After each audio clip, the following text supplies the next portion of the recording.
Okay, dog lovers. So I got an inquiry from a woman who just rescued a pit bull mix from the Hawaii Humane Society. And her main concern is that she feels like this dog has no personal boundaries at all. The dog's name is Roxy, and Roxy has basically some basic obedience training. She knows her sits and her downs, but she has zero zero impulse control, no personal boundary, and knocks things over in the house. She jumps on people.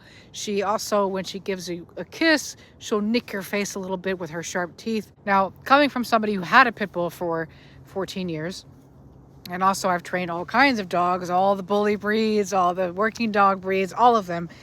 I know what that feels like. And I know it can be kind of intimidating, especially if you haven't had a dog. So the question here isn't just how do I train this dog, but it's also about getting the owner comfortable with a powerhouse breed like a Rottie or a Pit Bull. So how do we even train a dog like Roxy? If the dog is so much of a powerhouse, where do we put that energy? That is the key to training a dog like Roxy. Learning where to put that energy, using that energy. Some trainers, like balance trainers, will come at it with basic obedience and leash pops and correcting the dog. But I'm going to take a different approach to this. And what we're going to do is we're going to make training fun.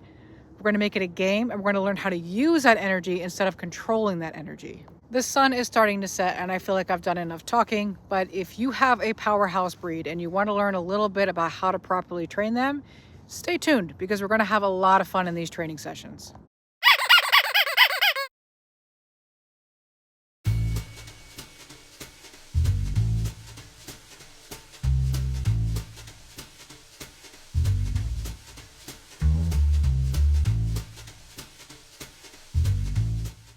It has been such a pleasure getting to know Roxy and her owner. I had the privilege of talking to Roxy's owner for about 30 to 45 minutes, and this was before we even started training. We just talked on the phone, and I got to know a little bit about her and Roxy. One thing I recommended doing before we even met up was simply to just start doing some fun training sessions at home. I encouraged her not to practice basic obedience, but just to do some games. And if she already knows some things, then just use that as a way to train her. But try not to introduce her to new cues, because we don't want to overly stimulate her. The owner admitted that she's only had Roxy for less than 2 weeks.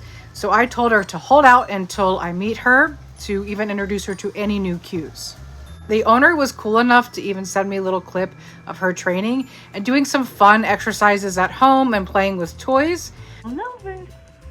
Roll over.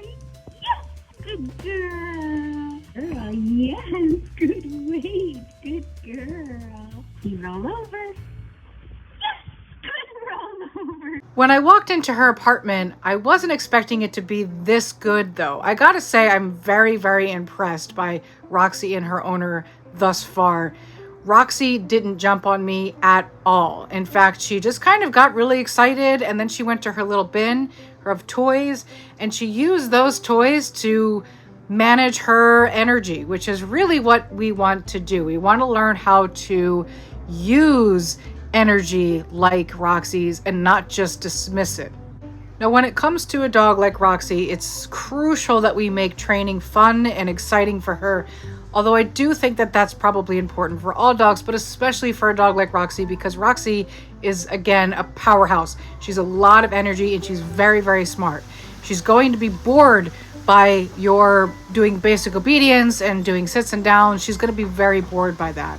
I get really tired of seeing trainers come to a dog like Roxy and they just immediately start doing basic obedience and leash pops and corrections, which does not get a dog like Roxy to want to train with you.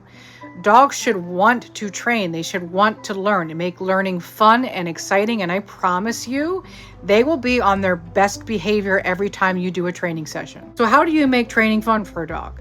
You simply have to make all of the training into a lot of games. That being said, we're going to do a bunch of games today, both indoors and outdoors, and Roxy's going to learn to love all of it, and she's going to have a great bonding experience with her owner and with myself. So we started with the Treat from the Sky game. If you've had me as a trainer, you know what that is, but if you haven't had me as a trainer or you haven't watched this channel, the Treat from the Sky game is when you drop the tree really slow, really slow. And when it gets to the nose, you can give him that treat. We also worked on the treat from the hand game, which is simply you put your hand out, and as soon as the dog lets go and stops trying to go for the treat, then you can give him that treat.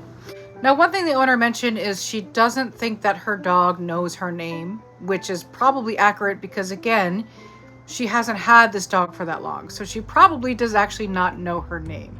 And this is a really interesting question, a really interesting thing to teach your dog, because people think that if you just say your name a lot, they'll understand what their name means. But you have to see it from the dog's perspective. What is the action that you want your dog to do when you say their name? Chances are you want them to look at you or to come to you when you say their name. So we combined a little bit of recall with saying her name.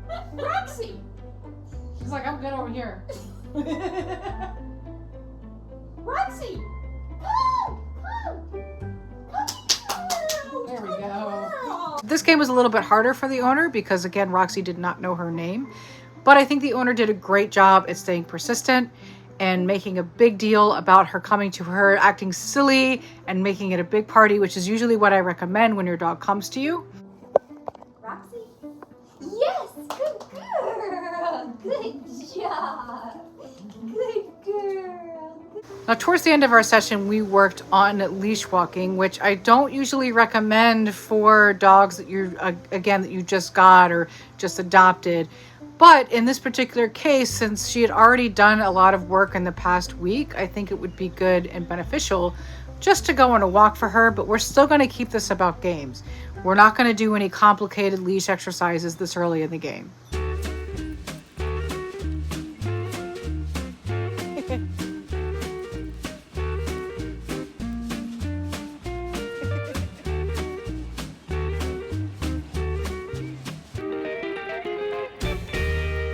So what did we do? We did a bunch of fetch. We played fetch with a tennis ball, and this is a great thing to teach your new dog because Roxy, again, has a lot of energy, and she's going to really need this game to get that energy out. When you have a dog like Roxy and you don't have that many doggy friends in the neighborhood, it's always a good idea to teach your dog fetch. They could play fetch for as long as they want, and you don't have to worry about any dogs or meeting up with people to try to get your dogs to interact. You don't have to worry about daycares. You could just toss a ball. I thought it was kind of charming that Roxy at some point decided she was going to try to keep the ball in her mouth while she was giving the treats, but clearly that's not going to work. So she did eventually drop the ball.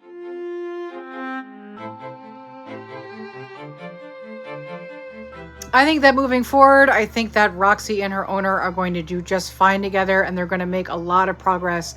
I cannot wait to hear about some of the progress and the relationship that Roxy and her owner are building together, because I can promise you that if she keeps this up in the way that she did today, she's going to do amazing and she's going to have a rock star dog.